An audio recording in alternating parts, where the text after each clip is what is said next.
Most people believe they understand the Italian Mafia, imagining shadowy godfathers in Sicilian villas, whispered oaths of loyalty, and rigid hierarchies that resemble secret governments operating in the dark. Yet beyond that familiar narrative lies another force that has shaped southern Italy for centuries, a network more chaotic, more decentralized, and in many ways more difficult to destroy, a criminal ecosystem rooted not on a distant island, but in the restless streets of Naples, a city of breathtaking beauty and relentless contradiction, where ancient history meets economic struggle and opportunity mixes with desperation. And this force is known as the Camorra, a powerful crime syndicate often overshadowed by Sicily's more cinematic organizations, but every bit as influential, if not more adaptable, in its methods and reach. To understand the Camorra, one must first understand Naples itself, a city that has long existed at the crossroads of empires, trade routes, and cultures, a place where wealth and poverty stand side by side, where informal economies thrive alongside official institutions, and where mistrust of centralized authority has deep historical roots dating back to centuries of foreign domination and inconsistent governance. In such an environment, local power structures naturally emerged, and among them, the Camorra evolved not as a single rigid hierarchy, but as a network of clans embedded within neighborhoods, intertwined with daily life, and deeply connected to the social fabric of the region. Unlike the Sicilian Cosa Nostra, which developed a clearly defined chain of command and a commission to regulate disputes, the Camorra grew as a loose confederation of families and groups, each controlling specific territories within Naples and the surrounding Campania region, each pursuing profit through illicit and sometimes semi-licit activities, and each bound together not by strict centralized authority, but by shared interests, mutual benefit, and a common understanding of power. The origins of the Camorra trace back to at least the 18th and 19th centuries, when prison gangs and street groups began organizing themselves into structured entities that exerted control over gambling, extortion, and local markets, gradually establishing a parallel authority within parts of Neapolitan society. These early formations did not resemble modern corporations or secret societies with elaborate rituals, but they did create systems of discipline, codes of conduct, and methods of enforcing loyalty that allowed them to expand influence over time.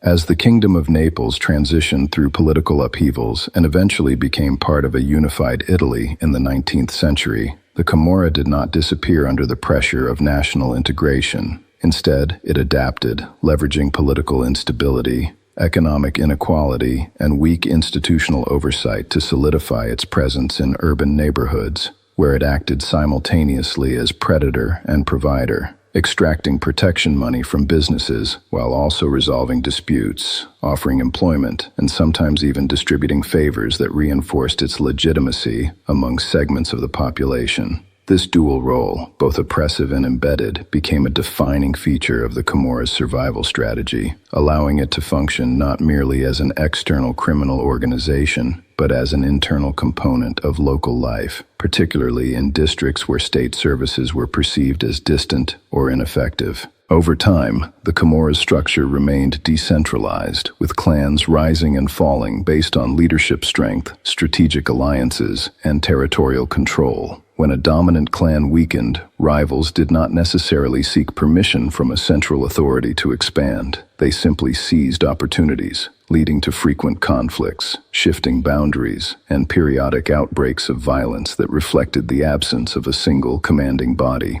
This fragmentation, often viewed as a weakness, paradoxically became a source of resilience, because dismantling one clan did not collapse the entire network, and imprisoning one leader did not paralyze operations across the region. Instead, power redistributed, new figures emerged, and the broader ecosystem adjusted. By the 20th century, the Camorra had entrenched itself deeply within the economic life of Campania, diversifying beyond traditional rackets into sectors that offered higher profits and greater strategic leverage, including construction, public works, transportation, and later waste management, industries that intersected directly with government contracts and urban development, creating opportunities not only for financial gain, but for influence over political processes and administrative decisions. Waste management in particular became a symbol of the Camorra's alleged reach, as control over garbage collection, landfill operations, and recycling contracts provided both steady revenue and the ability to manipulate public services, sometimes contributing to environmental crises that drew international attention to Naples and surrounding areas. Through intimidation, corruption, and strategic partnerships, certain clans reportedly infiltrated companies bidding for public tenders, ensuring that contracts flowed toward enterprises aligned with their interests. Construction followed a similar pattern, with Camorra-linked groups allegedly exerting pressure on contractors, supplying materials, controlling labor through affiliated unions or intermediaries, and guaranteeing that large infrastructure projects passed through channels that secured their share of profits. In regions where unemployment was high and competition fierce, the promise of protection and access to resources made collaboration with powerful clans both tempting and, in some cases, perceived as necessary for survival. What distinguishes the Camorra from more hierarchical mafia organizations is not merely its structure, but its operational philosophy, which emphasizes flexibility, local autonomy, and rapid adaptation to market conditions. Individual clans can pursue different criminal portfolios, from drug trafficking and counterfeit goods to loan sharking and cyber-enabled fraud, without requiring unified strategic approval, creating a mosaic of activities that collectively generate immense revenue while remaining decentralized enough to evade coordinated disruption. Drug trafficking became one of the most lucrative arenas, with Naples serving as a major distribution hub due to its port facilities and established smuggling routes, allowing Camorra clans to connect with international suppliers in European markets, and the profits from narcotics further fueled their capacity to invest in legitimate businesses, launder funds, and reinforce territorial dominance. The Camorra's decentralized nature also shapes its internal culture, where loyalty is often rooted in family ties, neighborhood identity, and pragmatic alliances rather than in elaborate initiation ceremonies or centralized ideological doctrine. This local grounding means that clans are deeply embedded in specific districts, sometimes exercising influence that extends from street vendors to municipal officials, creating layers of dependency that blur the lines between criminality and everyday commerce.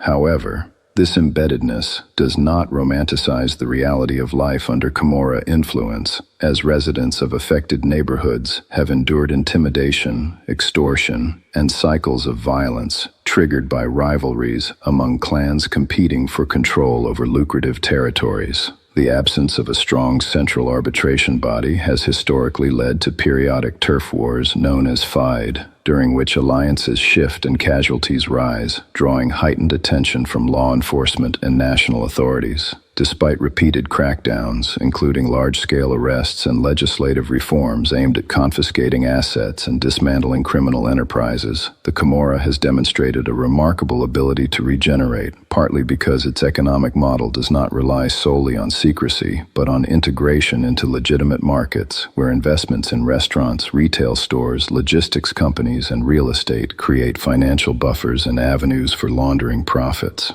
Confiscation laws have allowed Italian authorities to seize properties and businesses linked to organized crime, transforming some into community assets. Yet the challenge remains complex. As new leaders emerge, new fronts open, and the decentralized web adjusts to enforcement pressure. Comparisons with Sicily's Cosa Nostra illuminate why the Camorra's structure presents unique difficulties for investigators, as the Sicilian model historically revolved around a defined commission that coordinated strategy and mediated disputes, creating identifiable leadership nodes that could be targeted, whereas the Camorra's fluid alliances and semi-autonomous clans distribute authority across multiple actors, reducing the impact of any single arrest or conviction.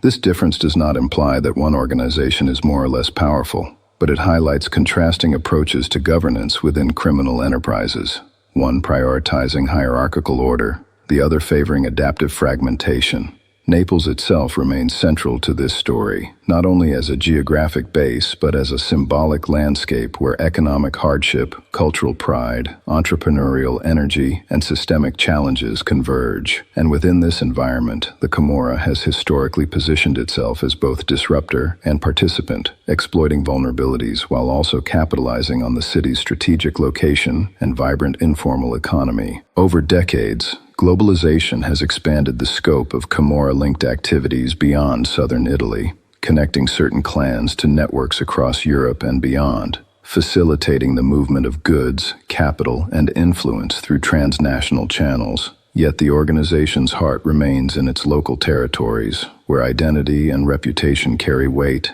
and where the interplay between community dynamics and criminal authority continues to shape daily realities. Understanding the Camorra, therefore, requires moving beyond stereotypes of cinematic mafia narratives and recognizing a more complex, decentralized system that thrives on adaptability, economic infiltration, and territorial control, a system that has endured political transformations, economic crises, and sustained law enforcement efforts without dissolving into history. And as we continue to explore its inner workings, we begin to see how this powerful crime syndicate, often overlooked in global discussions about organized crime, has carved out a distinct model of operation that reflects the unique social, economic, and historical conditions of Naples and the Campania region, setting the stage for a deeper examination of how its clan-based framework functions in practice, how industries like waste management and construction became central pillars of influence, and why its fragmented yet interconnected structure remains one of the most resilient criminal configurations in modern Europe.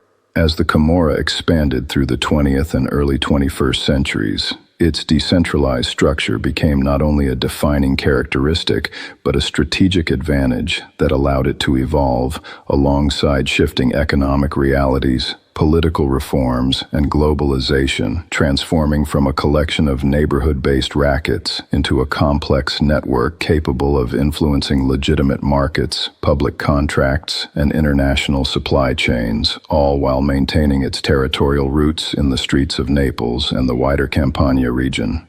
Each clan, often built around extended families or long-standing neighborhood alliances, controlled specific districts where authority was enforced through a combination of reputation, calculated intimidation, and the visible display of power, creating micro-territories in which local businesses understood the expectations placed upon them, and residents navigated an environment shaped by both opportunity and constraint. This territorial fragmentation did not prevent cooperation. Rather, it created a dynamic system in which alliances could form for large-scale ventures, such as drug importation or construction consortia, then dissolve when interests diverged, allowing the broader ecosystem to remain flexible and responsive to changing pressures. The Camorra's infiltration of waste management became one of the most discussed examples of its alleged influence, not simply because it generated profit, but because it revealed how criminal networks could intersect with public services in ways that affected everyday life for millions of people. Waste collection and disposal contracts represented steady revenue streams funded by public money, and in regions where oversight mechanisms were weak or compromised, certain clans reportedly positioned themselves to control companies bidding on these contracts, either by directly owning firms, influencing subcontractors, or pressuring competitors to withdraw.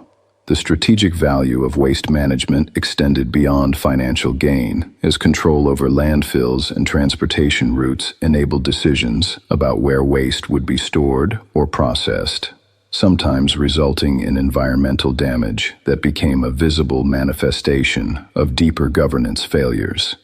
Construction provided another gateway into the legitimate economy, particularly during periods of urban development, infrastructure modernization, and post-disaster reconstruction, when significant public funds flowed into projects requiring materials, labor, and logistical coordination. By influencing which companies won tenders, supplying concrete or other materials through affiliated businesses, and ensuring compliance through subtle or overt coercion, Camorra clans could secure both immediate profit and long-term leverage within local economic networks. This integration blurred distinctions between lawful enterprise and criminal control, as employees, subcontractors, and even municipal officials operated within a system where lines of accountability were obscured by layers of intermediaries.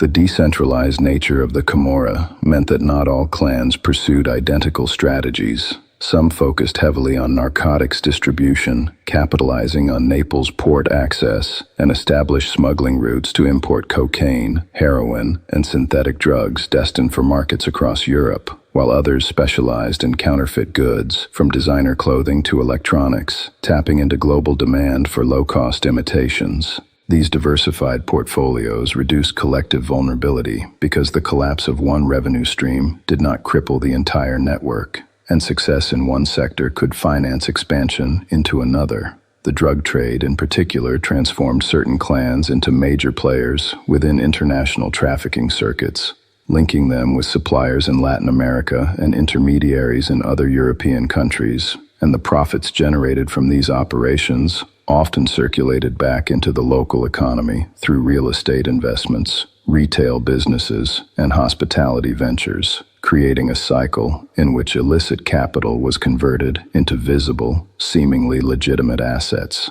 This laundering process was not merely about concealment, but about embedding influence, as ownership of businesses provided employment opportunities, community presence, and additional channels for exerting control. At the street level, the Camorra's presence manifested in the regulation of informal markets, the mediation of disputes, and the enforcement of unwritten rules governing commerce, often filling gaps left by insufficient state capacity. Yet this parallel governance came at a cost, as extortion payments, known locally as pizzo in other regions, though expressed through various mechanisms in Campania, imposed financial burdens on small entrepreneurs who faced the dilemma of compliance or retaliation. Resistance movements did emerge, with civic organizations and courageous business owners refusing to pay and collaborating with law enforcement. Yet the risk associated with defiance underscored the embedded power structures that had developed over decades. When internal conflicts erupted between rival clans competing for territory or market share, violence could escalate rapidly, leading to cycles of retaliation that destabilized neighborhoods and drew national media attention. Yet even these periods of intense conflict did not dismantle the overarching system. Instead, they often resulted in reconfigured alliances and redistributed territories, demonstrating once again the adaptive capacity rooted in decentralization. Law enforcement agencies responded with coordinated investigations, surveillance operations, and anti-mafia legislation designed to seize assets and prosecute leaders under statutes targeting organized crime. And these efforts achieved significant successes, leading to arrests and convictions that disrupted specific clans. However, the Camorra's fluid structure complicated efforts to deliver decisive blows, because leadership roles were not always centralized in a single identifiable figure, and operational knowledge was often compartmentalized within smaller groups. Younger members could rise quickly when older leaders were imprisoned, bringing with them new tactics shaped by technological advancements, including the use of encrypted communication platforms, online financial transfers, and globalized supply networks. This generational turnover contributed to the organization's persistence, as innovation blended with traditional territorial control. Comparing the Camorra to Sicily's Cosa Nostra reveals important contrasts in governance style and dispute resolution mechanisms.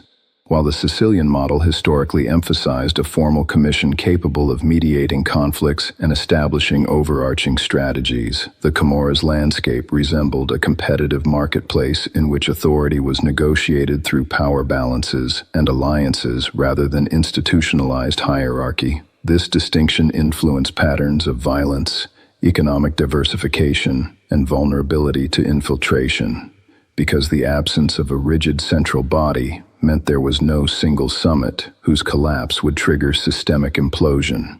At the same time, decentralization created unpredictability, as rivalries could ignite without centralized arbitration, resulting in periods of instability that affected communities and drew law enforcement scrutiny. The social dimension of the Camorra cannot be overlooked, as recruitment often occurred within neighborhoods where economic opportunities were limited and social mobility constrained, making affiliation appear to some as a viable path to income and status. Cultural narratives, music, and local folklore sometimes reflected or mythologized aspects of this reality, though the lived experience for many residents was marked by fear and constraint rather than glamour. Educational initiatives, community activism, and economic development programs sought to counteract these influences, aiming to provide alternatives that would reduce the appeal of criminal affiliation. Yet the structural challenges facing parts of Campania made transformation complex and gradual. Internationally, certain Camorra-linked networks extended operations into other European countries, engaging in money laundering, drug distribution, and commercial ventures that leveraged diaspora connections and open markets within the European Union. This transnational dimension reinforced the importance of cross-border cooperation among law enforcement agencies, intelligence sharing, and coordinated prosecutions designed to track financial flows across jurisdictions. Despite these efforts, the Camorra's adaptability persisted as clans adjusted routes, diversified suppliers, and exploited regulatory differences between countries. Economic crises also presented both risks and opportunities. Downturns could reduce consumer spending and increase scrutiny, yet they also created openings to acquire struggling businesses at reduced prices, enabling the infusion of illicit capital into sectors weakened by recession. Over time, the Camorra's model demonstrated that resilience in organized crime does not necessarily depend on rigid discipline or ceremonial cohesion, but can instead emerge from flexibility, embeddedness in local economies, and the capacity to operate simultaneously in legal and illegal spheres. The result is a hybrid system in which boundaries are blurred, profits circulate through layered transactions, and territorial identity remains central even as global connections expand.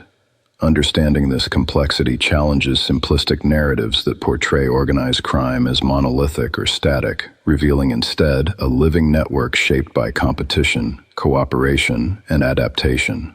As authorities continue to refine strategies aimed at asset seizure, witness protection, and institutional transparency, the contest between enforcement and criminal innovation remains ongoing, illustrating that dismantling a decentralized structure requires sustained, multifaceted approaches that address not only leadership figures, but also economic incentives and social conditions that allow such networks to regenerate. In examining the Camorra's influence over industries like waste management and construction, alongside its diversification into narcotics and international commerce, one sees a pattern of strategic positioning within sectors that combine high profitability with leverage over communities and governance structures, reinforcing the organization's capacity to endure despite sustained pressure. This endurance does not imply invincibility, but it does highlight the importance of understanding structural dynamics rather than focusing solely on individual personalities. Because within the Camorra's framework, power is distributed, alliances are fluid, and adaptation is continuous, ensuring that even as one configuration dissolves, another emerges in its place, maintaining the presence of a crime syndicate that refuses to disappear. Modern Europe. The enduring presence of the Camorra in Naples and across the Campania region cannot be understood solely through the lens of criminal activity or law enforcement statistics, because its persistence is deeply intertwined with historical memory, economic structures, political realities, and the psychology of communities that have lived for generations within its sphere of influence. And to grasp why it remains one of Europe's most resilient and adaptable crime syndicates, one must examine not only its operations but the environment that allows it to regenerate even after significant crackdowns. Over the decades, Italian authorities have developed sophisticated anti-mafia strategies, including asset seizure laws, witness protection programs, and specialized investigative units dedicated to dismantling organized crime networks, and these measures have led to major arrests, the confiscation of vast fortunes, and the exposure of corrupt relationships between criminal clans and public officials. Yet despite these victories, the Camorra continues to reconfigure itself, demonstrating that resilience can emerge from decentralization, local embeddedness, and economic diversification rather than from centralized command. When a prominent clan leader is arrested or convicted, the resulting power vacuum does not automatically collapse the system. Instead, it often triggers internal competition that eventually stabilizes into a new balance of power, with younger figures stepping forward, alliances reshaped, and revenue streams recalibrated to reflect new realities. This cycle of disruption and adaptation illustrates a structural truth. The Camorra functions less like a pyramid that can be toppled by removing its apex and more like a network of interconnected nodes, capable of redistributing authority when pressure is applied. Such a configuration complicates enforcement because investigators must map shifting alliances, track financial flows across legitimate and illegitimate sectors, and anticipate how remaining actors will respond to strategic blows. The economic dimension remains central to this resilience, as the Camorra's involvement in industries such as waste management, construction, logistics, and retail provides both profit and camouflage, allowing illicit capital to merge with lawful enterprise in ways that obscure origins and reinforce influence. Even when authorities seize businesses tied to criminal networks, the broader marketplace may still contain vulnerabilities that new or reconstituted groups can exploit, particularly in areas where unemployment, bureaucratic inefficiency, or political patronage create openings for manipulation. The comparison with Sicily's Cosa Nostra becomes especially instructive at this stage because while both organizations share common elements of territorial control and illicit enterprise, their structural differences have shaped distinct trajectories under law enforcement pressure. The more hierarchical Sicilian model historically relied on centralized coordination mechanisms that, when infiltrated or dismantled, could significantly weaken collective strategy, whereas the Camorra's fragmented clan system diffuses risk and enables survival even when individual factions fall. This does not imply that one approach is inherently stronger, but it does highlight how organizational design influences longevity and vulnerability. The Camorra's adaptability also extends to its embrace of globalization and technology, as certain clans have reportedly integrated digital communication tools, international banking channels, and cross-border partnerships into their operations, facilitating drug trafficking routes that connect Latin America to European markets and enabling money laundering schemes that move capital through complex financial architectures. In this sense, the Camorra is not frozen in a 19th century model of street-level extortion. It is a modern network capable of engaging with contemporary economic systems while maintaining its territorial base in Naples. The city itself remains a paradoxical backdrop, a place of cultural richness, tourism, and entrepreneurial vitality coexisting with socio-economic disparities that have historically provided fertile ground for parallel power structures. In neighborhoods where trust in institutions has been eroded by perceived neglect or corruption, the Camorra has at times positioned itself as an alternative authority, mediating disputes, providing employment through affiliated enterprises, and reinforcing loyalty through a mixture of patronage and intimidation. Yet this embedded presence comes at a profound social cost, as communities bear the burden of violence, constrained opportunity, and the normalization of coercive influence. Civil society initiatives, grassroots activism, and educational campaigns have sought to challenge this dynamic by promoting transparency, supporting businesses that refuse extortion, and reclaiming confiscated properties for public use, transforming former symbols of criminal power into community centers, cooperatives, or cultural spaces. These efforts demonstrate that resilience is not the exclusive domain of organized crime. It is also present within communities determined to redefine their future. However, progress is uneven and requires sustained commitment because dismantling entrenched networks involves addressing structural inequalities alongside prosecuting individual offenders. The generational dimension further complicates the picture, as young people growing up in environments shaped by Camorra influence may encounter conflicting narratives about status, success, and legitimacy.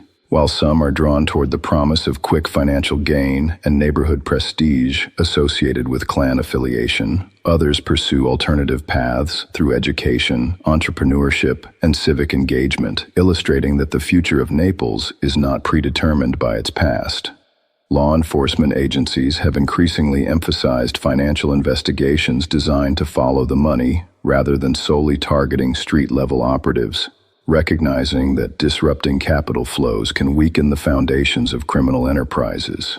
International cooperation has also intensified, reflecting the reality that drug trafficking, money laundering, and counterfeit goods often cross national borders, requiring coordinated strategies among European and global partners. Despite these advances, the Camorra's decentralized structure continues to challenge authorities because fragmentation can reduce the likelihood of large-scale conspiracies that are easier to prosecute under anti-mafia statutes, while smaller semi-autonomous groups may operate beneath detection thresholds until their activities become significant. The organization's story, therefore, is one of constant negotiation between adaptation and enforcement, between embedded power and civic resistance, between historical continuity and modern transformation. It is a reminder that organized crime is not a static relic of the past, but a dynamic phenomenon that evolves in response to economic incentives, political frameworks, and social contexts. The Camorra's endurance does not romanticize its impact. Rather, it underscores the importance of sustained institutional integrity, economic opportunity, and community empowerment in reducing the space within which such networks operate. As Naples continues to develop, invest in infrastructure, and strengthen transparency mechanisms, the long-term trajectory of the Camorra will depend on whether alternative systems of trust and prosperity can outcompete the incentives offered by criminal affiliation. Understanding this organization in depth reveals that its power has never rested solely on fear, but also on strategic positioning within markets, alliances that cross formal boundaries, and a structure designed to absorb shocks without disintegrating. This deep dive into its history and operations shows how the Camorra established influence in industries that intersect with daily life, how its decentralized clans coordinate without rigid hierarchy, how it compares to Sicily's Cosa Nostra in governance style and adaptability, and why it continues to endure despite decades of enforcement efforts. The narrative of the Camorra is ultimately a case study in resilience, not as a virtue, but as a structural characteristic of a network built to survive disruption. And by examining its evolution from early street gangs to a multifaceted criminal ecosystem integrated into segments of the legitimate economy, we gain insight into the broader challenges of combating organized crime in a globalized era. The path forward requires more than arrests. It demands sustained economic development, transparent governance, cultural change, and international collaboration, because only by shrinking the conditions that allow decentralized criminal networks to thrive can their influence gradually diminish. As we reflect on the Camorra's journey through centuries of upheaval, adaptation, and confrontation, we are reminded that understanding complexity is the first step toward meaningful response, and that shining light on often overlooked networks is essential in countering the narratives that allow them to operate in the shadows. If you are benefiting from our topics, please subscribe, like, and turn on the bell notification so you can see our new videos early.